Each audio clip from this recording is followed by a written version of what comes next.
তোর পাগল প্রেমিকে পাগলামি দেখছি দিন দিন বেরিয়ে চলিছে। এই চিঠিটা একবার পড়ে শোনা না, খুব জানতে ইচ্ছা করছে। দাঁড়া দাঁড়া, আমি পড়ছি। আমি জানি না তার চোখে তুমি কেমন, আমি শুধু জানি আমার চোখে তুমি এই পৃথিবীর সেরা সুন্দরী। তোমার ওই দুটি চোখের দিকে তাকালে আমি নিজেকে এক অদ্ভুত জগতে হারিয়ে ফেলি। আমার সুন্দরী রাজকন্যা লেগে একটা সুন্দর গোলা। কি ব্যাপার, আজ হঠাৎ করে এত ড্রিঙ্কস করছিস যে? ওই একটা মেয়ে আমার জীবনটা একবারে নষ্ট করে দিয়েছে রে। কিছুই তো বুঝতে পারছি না। ওই ছেলে রোজ রোজ নতুন ভাবে ওই অন্ধ সোনালীকে প্রপোজ করে। ওর পাশে আমি তো থাকি, ও কি আমাকে দেখতে পাই না?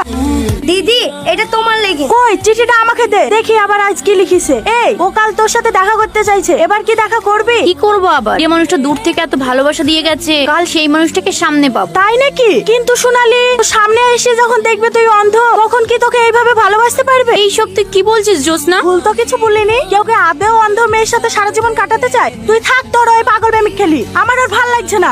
আমি বাড়ি কেন? জ্যোৎস্না জ্যোৎস্না সামনে এসে ও যখন জানতে পারবে তুই অন্ধ, তখন ও কি তোকে এইভাবে ভালোবাসতে পারবে? বুড়ি কি হয়েছে রে তোর? আমি অন্ধ কেন মা? কেন আমি সবার মতো এই দুনিয়াকে নিজের চোখে দেখতে পাই না? কালও আমার সাথে দেখা করতে চেয়েছে, কিন্তু আমার বিশাল ভয় করছে। আমি চোখে দেখতে পাই না। এ কথা জানার পর ও কি আমাকে এরকম ভাবে ভালোবাসতে পারবে? বোকা মেয়ে, এর লেগে তোর মন খারাপ? ওরে পাগলি, ভালোবাসা কখনো মানুষের কমজোরি দেখে হয় না, কমতি তো সবার মধ্যেই থাকে। ও হয়তো সবটা দেখেই তোকে ভালোবেসেছে। কিন্তু মা, আর কোনো কিন্তু নয় মা, তুই যাবি।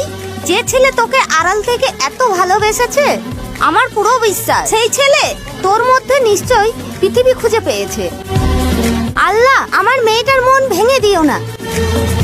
দিদি এই চিঠিটা তোমার জন্য। ভাই আমার এই চিঠিটা একটু পড়ে দেবেন? আসলে আমি চোখে দেখতে পাই না। হ্যাঁ হ্যাঁ দেন, বাস স্ট্যান্ডের বিপরীতে কফি শপ আছে, ওখানে চলে যান। অনেক অনেক ধন্যবাদ দাদা। এইবার কি হবে?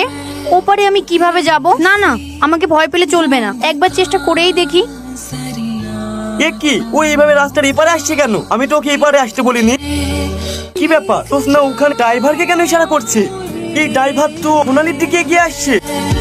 সোনালী তুমি ঠিক আছো তো? কে আপনি? আমি তোমার সেই পাগল প্রেমিক, যে বহুবার চেষ্টা করো তোমার কাছে নিজের ভালোবাসা জানানোর সাহস পাইনি। শুধু দূর থেকে নিঃস্বার্থ ভাবে তোমাকে ভালোবেসে গেছে। সোনালী কি হয়েছে তো? চল এখান থেকে। এসব ছেলেদের চিন্তা ভাবনা বিশাল খারাপ হয়। তুই চল আমার সাথে। দাঁড়া, ওর হাত ছাড়ো। তুই এতটা নিচে নামতে পারলি? তুই শেষ পর্যন্ত আমাকে মারার প্ল্যানিং করলি? এত বছরের বন্ধুত্ব নিমিষে ভুলে গেলি তুই? কিসের বন্ধুত্ব? শফিককে আমি আগে থেকে ভালোবাসতাম। শফিক তোকে পাগলের মতন ভালোবাসে, আর এটা আমি সহ্য করতে পারিনি, তাই তোকে মেরে ফেলতে চাইছিলাম। প্রতিশোধের নেশায় পাগল হয়ে গেছো তুমি। জোর করে কখনো ভালোবাসা পাওয়া যায়? আমি শুধু ওকে ভালোবাসি। সোনালী চলো এখান থেকে। শফিক আমাকে ছেড়ে যেও না শফিক।